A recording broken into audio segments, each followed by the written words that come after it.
హైదరాబాద్లో పెద్ద మీటింగ్స్ జరుగుతున్నాయి, కొన్ని వేల మంది వచ్చారు. వాళ్ళకి భోజనాలు వడ్డిస్తుంటే ఒక అతను వచ్చాడు, ఐఏఎస్ అతను వచ్చి పాస్టర్ గారి దగ్గరికి వచ్చానట. అయ్యగారు, నేను కూడా విశ్వాసినే కాబట్టి నాకు పని అప్పగిచ్చాను సార్ అన్నాడంట. అప్పుడు పాస్టర్ గారు అనంటే, ఏం పని అప్పగిస్తామయ్యా? ఆయన చూసేలేక ఐఏఎస్ ఆఫీసర్, ఏం పని అప్పగిస్తాం ఆయనకి మనం? ఆయన ఏం పని చేస్తాడు? మన చర్చికి రావడమే గొప్ప, ఆయన ఏం పని చేస్తాడు? అసలు మనం పని చెప్పొచ్చా? ఏం చెప్తాం ఆయన అనుకుంటాడు. ఆయన చెప్పాడంట, సరే మీరు చెప్పబోతే నేనే కోరుకుంటానులే అన్నాడంట. సరే ఏదో ఒకటి చేయండి సరే అంటే అన్నాడంట. మీరందరూ భోజనం చేసి ఆ ఎంగిల్ ఇస్తర్లు మొత్తం అక్కడ పెట్టండి, నేను పడేస్తాను అన్నాడంట.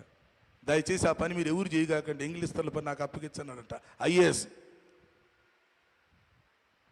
చర్చికి వచ్చి వెళ్ళటం కాదు, బాధ్యత అనేది కావాలండి. ఇప్పుడు నలుగురు ఉన్నాం, నలుగురు 4 పనులు చేస్తేనే చర్చి డెవలప్ అయింది. మనం 10 మంది ఉన్నాం, 10 మంది 10 పనులు చేయాలా? అది అలా చేయకుండా మనం వచ్చేసి మన మీద చుట్టం చూపుకి వచ్చినట్టు, గెస్టులకు వచ్చినట్టు, ఇన్స్పెక్టర్లకు వచ్చినట్టు చర్చికి వచ్చి వెళ్ళిపోతే అదేం పద్ధతి? ఆశీర్వాదం ఎక్కడి నుంచి వచ్చింది? చర్చి డెవలప్మెంట్ అటు జరిగిద్ది.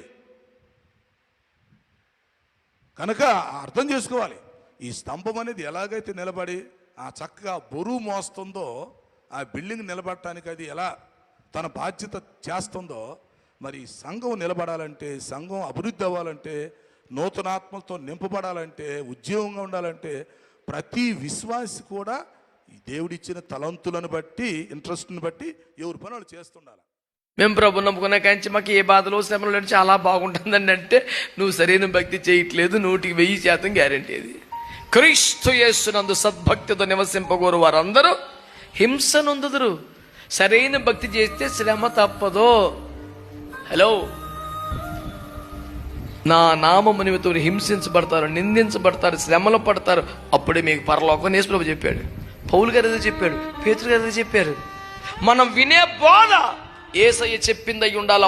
లేకపోతే ఎన్నొద్దు, అన్సబ్స్క్రైబ్ కొట్టిపడే, డిలీట్ చేసేయి, లైకులని అన్లైకులు కొట్టేయి, యేసు రక్తమే ఛాయం. ఆ మాత్రం కసి లేకపోతే అనవసరం ఉండవు. ఇక యేసయ్య చెప్పిందే అపోస్తులు చెప్పిందే మనం చెప్పాలి, లేకపోతే కొట్టే అవతల బారే మొహమాటం లేదు.